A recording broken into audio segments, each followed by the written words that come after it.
Well, there must be more to this. It's boring just waiting for the next day to come, and then the next day just runs when the next day comes. And it's just this cycle we do, we like it. Who are we really kidding though? If we say we like this kind of life that we know that we don't, and we don't know that we're home. When we're at home, we're trying to find a different place to be, and we're taking things from this place and moving them again, and we're just doing this. When will we stop? When will we just take a little bit of a break and not always try to be breaking things just to have something else to fix? You know what I mean with this? It's just a bigger thing that I can sit comfortably through. Sitting here all uncomfortable, dude, looking at the world and everything just seems like it could use a lot of tweaking and changing, and maybe not, and maybe it's fine, but maybe I'm the one that's taking it too harsh or personal or something. Personally though, I don't think that many of us even really actually know at all what's going on.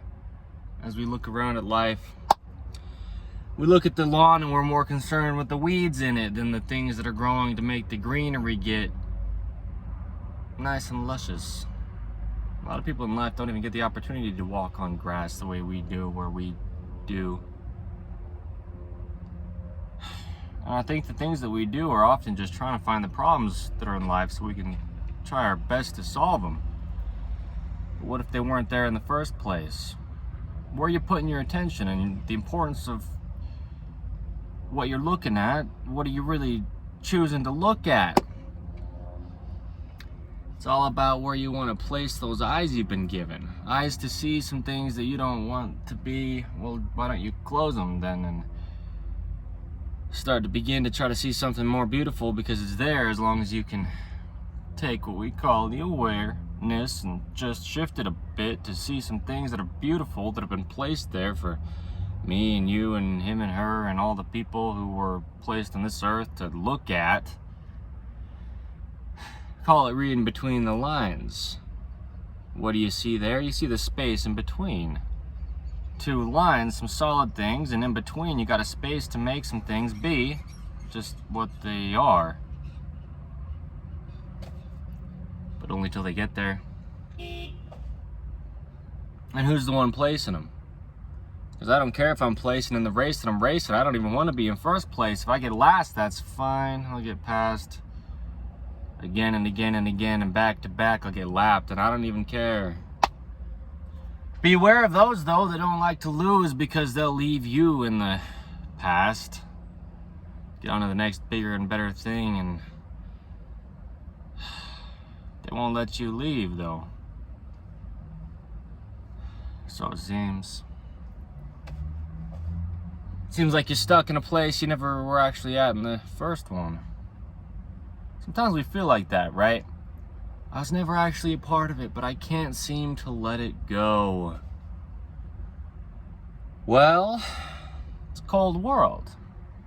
Elsa, Disney, and that knee as well. Both of my knees are weak and I'm falling down, and I can't seem to be the stronger person that I think I need to be, but that's okay, because we're commanded to be meek. Bow and turn the other cheek and fall to the ground and start to leak a tear or two out of the eyes you've been given. The tear ducts, we duck away from our emotions, bobbing and weaving. We don't even stop in this season. We just keep on plowing through till the next one, because the snow just keeps getting deeper each time it seems to keep falling down on us. But we don't want to fall down. It's obvious. Why would you?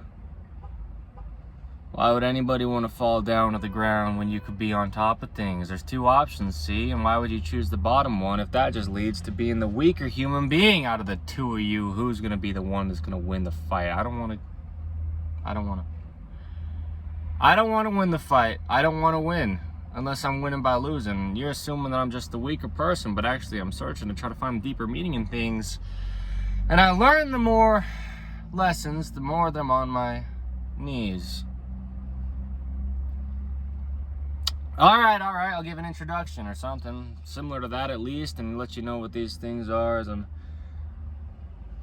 saying the words that I continue to speak. This is episode 26 of Metronome Madness, and that's it, you know. I'm just Evan Strong, just a kid, sitting here on InTheImageClothingCompany music, and going off the top with some freestyle, some things geared around the gospel of Jesus Christ. Just me, this little child, sitting in this car, wondering if it really is all that far the life I've been trying to have, that I can't realize half the time is actually in my own grasp. And I'm fine. And when I don't think that I am, when I think that I need to pretend and keep trying and trying to get somewhere that I'm not at, lying to myself, and I'm lying on the ground,